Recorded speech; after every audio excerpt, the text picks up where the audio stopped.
नमस्कार, स्वागत है आपका वी टाइम न्यूज पर और आपके साथ मैं हूं पहली चौहान। बढ़ते हैं खबरों की ओर। भोजन की परवाह कौन करता है? दीघा आने वाले पर्यटक झींगे, हिल्सा पोम्पलेट सहित समुद्री मछलियों के स्वाद का आनंद ले रहे हैं। दीघा मोहन मछुआरा संघ द्वारा गंगा पूजा का आयोजन किया जाता है। पौष संक्रांति से शुरू हुआ यह मेला 22 जनवरी तक चलेगा और इस मेले का मुख्य आकर्षण सी फूड फेस्टिवल है। समुद्र के स्नान में मछली काटने वाले सभी समुद्र तट पर जा रहे हैं। राज्य के मत्स्य पालन मंत्री बिप्लब रॉय चौधरी ने मछली महोत्सव का उद्घाटन किया। दीघा मछुआरा और मछली व्यापारी संघ के अध्यक्ष और सचिव ने कहा कि इन छात्रों पर बड़ा कर्ज होने जा रहा है।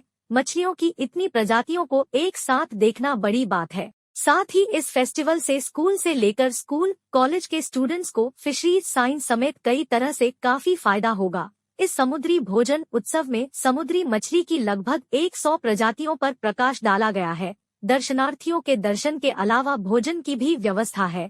इन मछलियों को लोगों के सामने लाने का मकसद इन मछलियों की मांग को बढ़ाना होता है, क्योंकि इन मछलियों के लिए भोजन की कोई कमी नहीं है। नतीजतन इसके पीछे का कारण मछली की लोकप्रियता में वृद्धि करना है।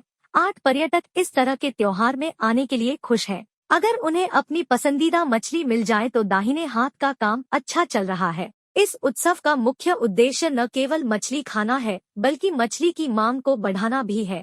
आयोजकों का कहना है कि यह काफी सफल है। उद्योग আপনাদের নেওয়ার প্রয়োজনতা পড়েছে। আপনি দীঘা সি ফুড ফেস্টিভ্যালের কথা বলছেন। দীঘা সি ফুড ফেস্টে আজকে না প্রায় 10 বছর ধরে আমরা দেখিয়ে আসছি। তখন থেকে আমাদের দুটো উদ্দেশ্য ছিল।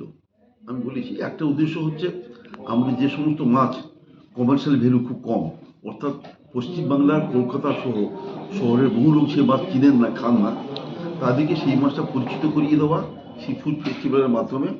আর দ্বিতীয় ছিল যে সমস্ত ছাত্রছাত্রীরা স্কুল কলেজে পড়াশোনা করেন বা বিশেষ করে বায়োলজি নিয়ে পড়াশোনা করেন, তাদের কিন্তু একত্রিতভাবে এতগুলো মাছের প্রদর্শনী পশ্চিমবাংলায় কোথাও হয় না, যেটা শুধু Digha fisherman fishers association sea food ফেস্টিভ্যালের নামে প্রায় 100 প্রজাতির মাছটাকে ডিসপ্লে করে দেখানোর সুযোগ করিয়ে দিয়েছে।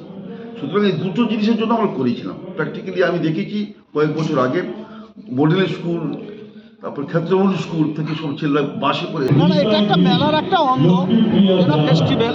কেউ শুধু মাছের উৎসব করেন, কেউ মেলাতে করেন, মেলাতে আবার এখানে তাই এখানে সমুদ্রের ধারে মেলা হচ্ছে বলেই, আর এখানে মূলত সব সমুদ্র থেকেই মাছ আহরণ করা হয়।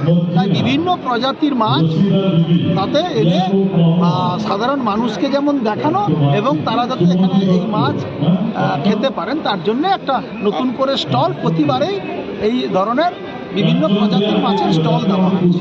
আপনি কি নিজে দেখবেন এটা একটু? আমি অনেক বছর প্রতি বছর